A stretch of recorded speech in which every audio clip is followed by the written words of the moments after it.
नमस्कार दोस्तों, हमारे सामने आज पहला क्वेश्चन है टाइम मैन एंड वर्क से। A alone can do a work in 40 days, B alone can do the same work in 60 days.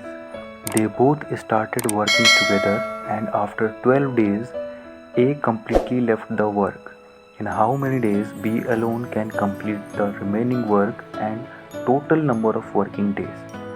Question में ये पूछा जा रहा है कि ए किसी काम को 40 दिनों में करता है और बी अकेले उसी काम को 60 दिनों में करता है। तो दोनों ने काम स्टार्ट किया और 12 दिनों तक काम साथ में करने के बाद ए कम्प्लीटली काम करना छोड़ देता है और बाकी बचा हुआ काम बी अकेले पूरा करता है।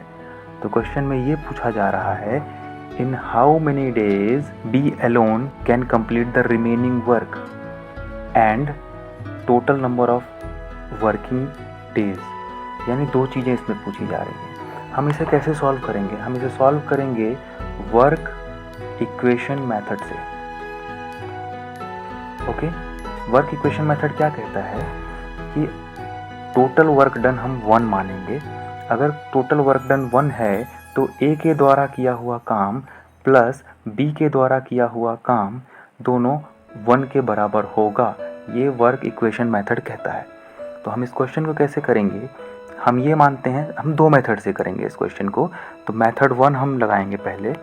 मेथड 1 में हम कैसे करेंगे कि एक काम है उसको ए पूरा करता है और उसे बी भी पूरा करता है। यानी ए के द्वारा किया हुआ काम प्लस बी के द्वारा किया हुआ काम, उसे हम टोटल 1 मानेंगे।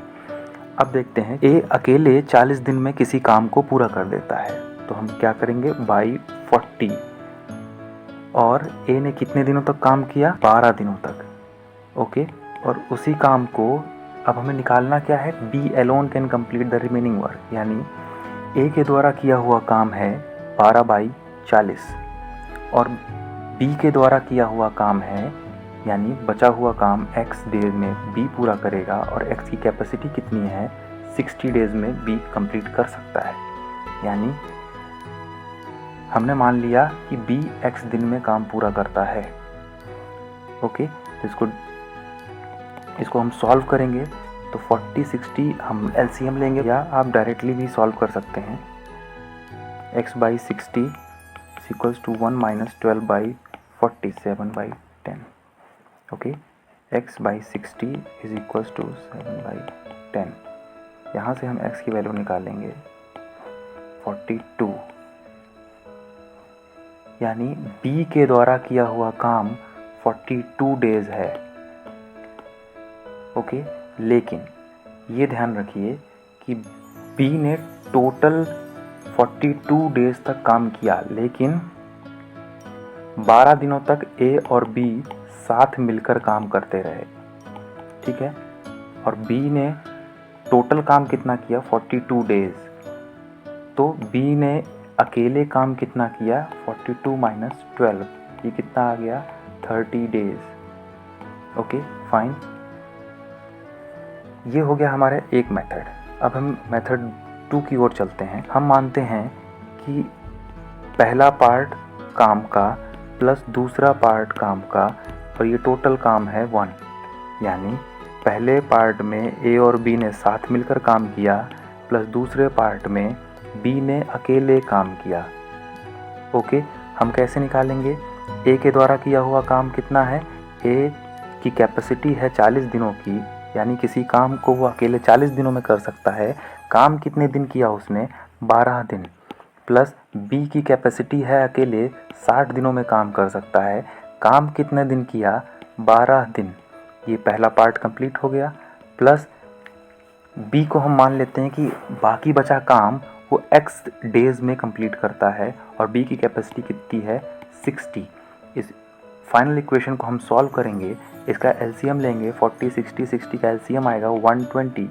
इसको हम सॉल्व करेंगे 36 + 24 + 2x इज इक्वल्स टू 1। यहाँ से हम कैलकुलेट कर लेंगे, x की वैल्यू आएगी 30 डेज। यानी बी अकेले 30 दिनों में बाकी बचा हुआ काम कंप्लीट करता है। ओके, तो हमने ये माना था कि पहला पार्ट काम का प्लस दूसरा पार्ट काम का टोटल, पहले पार्ट में ए और बी मिलके काम करते हैं, दूसरे पार्ट में बी अकेले मिलके काम करता है। तो ए और बी जब मिलके कितने 12 दिनों तक काम करते हैं, प्लस अभी हमने निकाला बी अकेले कितने दिनों में 30 दिनों में, यानी 42 डेज में टोटल काम कंप्लीट होगा। तो अब हमारे पास चारों में से ऑप्शन में से कितना, बी अकेले 30 दिनों में काम करता है प्लस टोटल 42 डेज में काम कंप्लीट होता है। तो आंसर होता है हमारे पास सी। ओके, ऐसे ही हम इंटरेस्टिंग क्वेश्चन आपके पास लेकर आते रहेंगे। आज हमने वर्क टाइम का कंसेप्ट देखा है, कल टाइम डिस्टेंस का कंसेप्ट देखेंगे। इसी तरीके से हम बहुत सारे क्वेश्चन करते रहेंगे, सॉल्व करते रहेंगे। ओके, धन्यवाद दोस्तों, हम फिर मिलेंगे बहुत जल्दी।